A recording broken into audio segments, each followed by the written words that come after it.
Good morning. So we're going to make our Beautyberry and green apple kombucha today. I'm starting out with the kombucha already made, which later I will show you how to do that. This is just where I was at in the stages with my own personal kombucha. So I keep my kombucha out in the Florida room. Stays between 75 and 85 degrees. That's really the best temperature for it. You get under 75 and you have to add extra days to your brew time just to make sure that it has time to fully ferment. It is much happier in a warmer situation. So first, let me show you what I've got. I've got 4 green apples, 4 Granny Smith apples. I have a apple cutter right here. You want to take the cores out. You actually could throw them in, but I give them to the birds and birds, bees, whatever is interested in it. Lizards love them outside. I have a little wooded area where I put it there. You want some filtered water. You need a spare jar, your sugar, your batch of kombucha. Got the beauty berries over here on the side. So you want to get these cut. I always take the big chunks and cut them in much smaller pieces. You can take the peels off if you're worried about insecticides, pesticides, whatnot. I don't have the energy to do that. It is okay to leave them on. Just wash it real well. I washed it with some mild soap, and then I used the. You want to rub the baking soda on it as it's like an abrasive surface. It gets some of that pesticide off of there. Rinse it and chop it up, and you're good to go. So I'm going to pause this, finish this, and then we'll move on to the next step. Okay, second step. This is the kombucha that I already brewed. I just have pieces of a t-shirt, what has worked the best for me, cutting up a t-shirt and then a hair tie to keep it, you want to do that to keep any gnats or anything like that from getting in. You go off the top so there's not too much, the yeast all falls to the bottom and the yeast can make the batch off. You actually want the more acidic, less yeasty fluid from the top. That's called starter fluid. You're going to take 2 to 3 ladles of that, put it in a clean jar. 1, 2, it just depends on how quickly you want it to go. The more starter fluid you add, the quicker it's going to brew. For the kombucha, I used 6 teaspoons. You can use 4 to 6 teaspoons loose leaf. You want to use filtered water, or you let it sit out for 2.5 hours so the chlorine will dissipate if you have pretty clean tap water. So you move over your 2 to 3 ladles, clean hands, wash them really well, make sure your fingernails are clean. These are all the scobies that have kind of, you can say they will fall apart. These are the scobies that I have made. It started with a very small one and they will continue to make bigger and bigger ones as you go.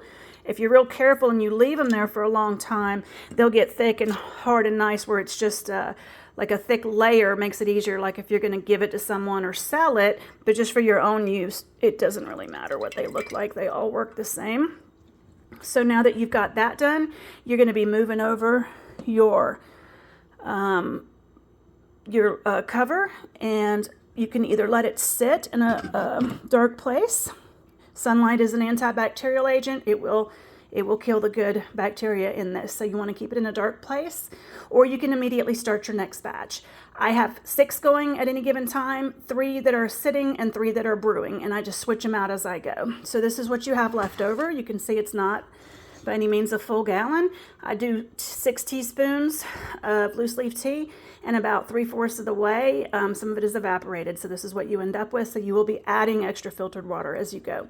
So for your brew, you want to add, if you're doing your this is called a second fermentation, you want to add, you can do no sugar, just fruit, or you can do sugar at any measurement. I use 1 cup because I have tried everything else. I have tried less. I've tried a 1/2 cup, and 1 cup is what gives me the delicious tasting kombucha that I like, or that I love. So this is my apple that I have cut up there. You just want to throw this in, and it's going to fill it up quite a bit. Once you are finished with your second brew and you pull the apples out, which you can actually use them for apple pie or something like that if you want to. I have done that before. You can pop them in the freezer. Very nutritious and good for you.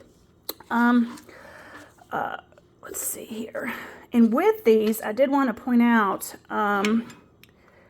I do not use the cores. I put the cores outside for the animals In science class, I learned that apple seeds have small amounts of cyanide in them, and I am just not interested in drinking that. I don't know what the interaction is with kombucha and cyanide.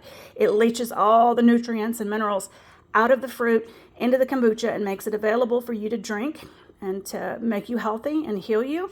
And I just don't want to put cyanide in there with that. So I'm going to get the Beautyberries next.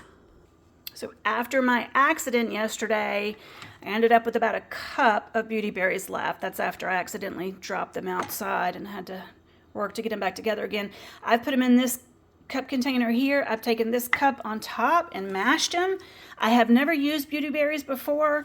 I found out that, like, if I use scuppernong grapes and things like that, if I mash them first, they get more flavor into the kombucha, more of the juice comes out. You don't have to, but I prefer to do it that way. So I'm not mashing all of them, I'm just mashing some of them.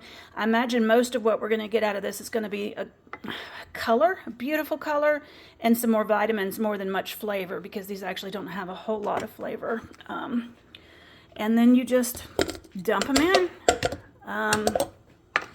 Once you've done that, get your ladle, kind of mash everything down. You want it to be covered. We've got our sugar in there, our apples in there, Beautyberries in there. Fill it up to the top. We're going to fill it up one more time once we take the fruit out. You're going to compensate for the evaporation. You get a plastic lid this time. Some people say to still use that cotton thing. For me, it ferments it to the point that it tastes yeasty and just kind of got a little piece of that there. It tastes not good to me. It works much better, tastes much better in my opinion if you put this on. Now this is the stage where, fruit there. This is the stage where it's going to stay inside. The fruit, with the fruit in there, it does a little bit better when it's a bit cooler, room temperature, 70 to 75. And then once it's bottled, you put it back out again in the warmth if you have access to that, because it will help it get fizzy much faster. So there you go. This is going to be delicious kombucha. I will show it to you when it's ready to be bottled. Have a great day.